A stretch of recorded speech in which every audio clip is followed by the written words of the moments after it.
Olá você, seja bem-vindo a mais um programa Dicas Tributárias.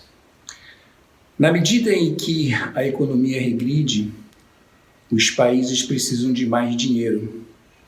E na medida que eles precisam de mais dinheiro, a única fonte de recurso que os países têm é a arrecadação tributária. Então, os impostos são majorados, tanto para a pessoa física como para a pessoa jurídica, os impostos sobre o consumo, de uma maneira geral, a carga tributária aumenta. E na medida que a carga tributária aumenta, também aumenta a vontade do contribuinte de pagar menos impostos. E aí começa uma guerra que é uma guerra secular.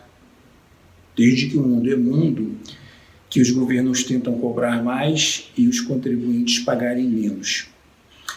Aqui na Europa, a União Europeia, que é aí um conjunto de 27 países membros, eles lançaram mão de algumas normas, que eles chamam de diretivas, e essas diretivas cumprem o objetivo de tentar frear aquele planejamento tributário ruim, que é o planejamento tributário que é entendido como aquele que é uma forçação de barra. A própria norma chama de anti-abuso, que é o abuso das normas legais para ter-se um benefício próprio. Então, os impostos, eles também, da mesma forma que existem países que aumentam a tributação, existem países que também reduzem a tributação para poder atrair mais investidores. Então, países que são menores, que estão com a economia um pouco estagnada e têm alguns atrativos turísticos, então o que eles fazem? Eles reduzem a carga tributária para trazer novos investidores para eles.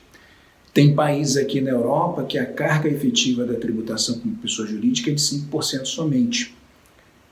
Ao mesmo tempo que esse país tem a maior carga tributária, 35%, ele tem a menor que é 5%, porque tem um conjunto de reembolsos que é feito em certas circunstâncias, que essa tributação pode chegar a apenas 5%. E como esse país também faz parte da União Europeia, ele não consegue ser relacionado em nenhuma lista negra, porque os países da comunidade não podem colocar um outro país da mesma comunidade numa lista restritiva por questões tributárias. Afinal, cada país tem a sua independência política e administrativa e isso é respeitado. O que o Conselho da União Europeia faz é lançar diretrizes que eles devem seguir, mas cada um é livre para adotar o regime que entender bem para ele mesmo.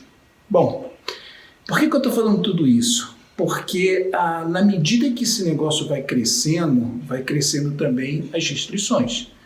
Aqui na Europa tem um trabalho, que é uma sigla em inglês de BEPS, que em inglês Base Erosion and Profit Shifting, que é, na verdade, o que a gente conhece como regulação dos preços de transferência.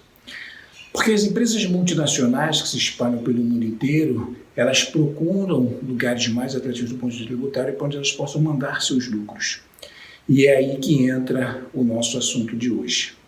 Porque o assunto de hoje é justamente direcionado para você, que é dirigente de uma multinacional, e que essa multinacional ofere resultados em diversos lugares do mundo e centralizam esses resultados no lugar só onde estão os seus acionistas. E normalmente as empresas tendem a fazer um planejamento para colocar esses resultados no melhor lugar de tributação possível. Existem certos arranjos que são os melhores do mundo, que você consegue, nesse exemplo que estou falando, tributar uma empresa 5%, e o acionista dela, dependendo de onde estiver, fica isento. Isso é possível de fazer. Agora, o que tem que se tomar cuidado é justamente com esse abuso de forma, é com o excesso das coisas. Aqui na Europa também tem um consórcio, que é o consórcio chamado European Investigative Collaboration, que é um grupo de jornalistas investigativos que são responsáveis por, você já deve ter ouvido falar no Panama Papers, no Football League e no Malta Files. Esses investigadores, jornalistas investigadores, fizeram trabalhos relacionados apenas com países que parecem ser um paraíso fiscal. E isso aí acabou despertando o interesse das autoridades tributárias.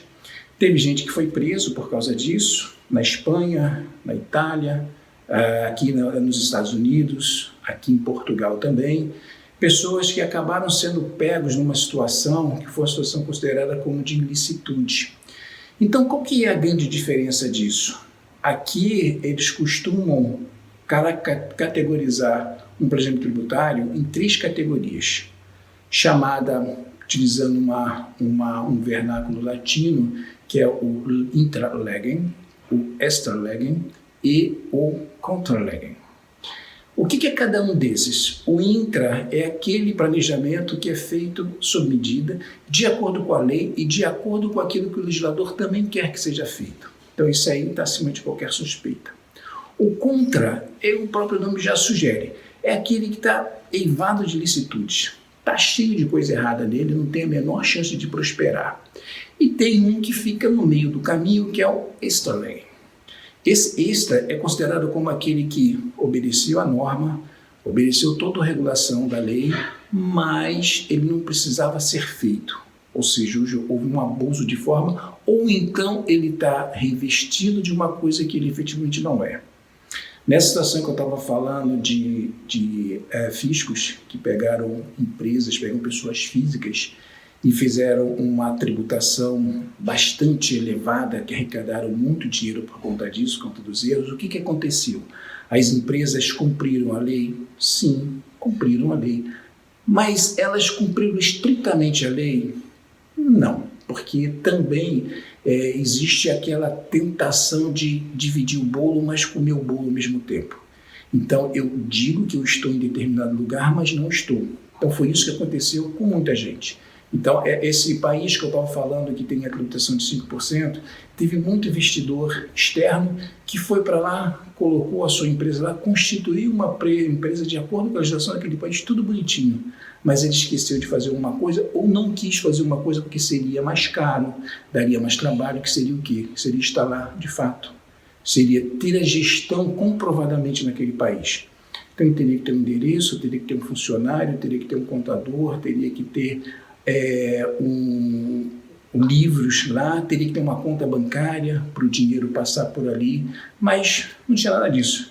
Era um pedaço de papel, alguém daquele lado lá que fazia o registro, e foi nisso aí que as pessoas acabaram amargando um problema muito sério com o fisco, porque existem muitos lugares que a questão tributária ela é tratada de 2 formas, é tratada de um lado administrativo e é tratada também no lado criminal. Então, o lado administrativo requer o pagamento daquilo que deixou de ser pago, com multas elevadas, e o lado criminal pode mandar gente para a cadeia. A gente já viu noticiário, gente importante aqui na Europa indo preso por conta disso. Então, as 2 coisas. Então, o recado que eu queria dar para vocês hoje é exatamente nesse sentido.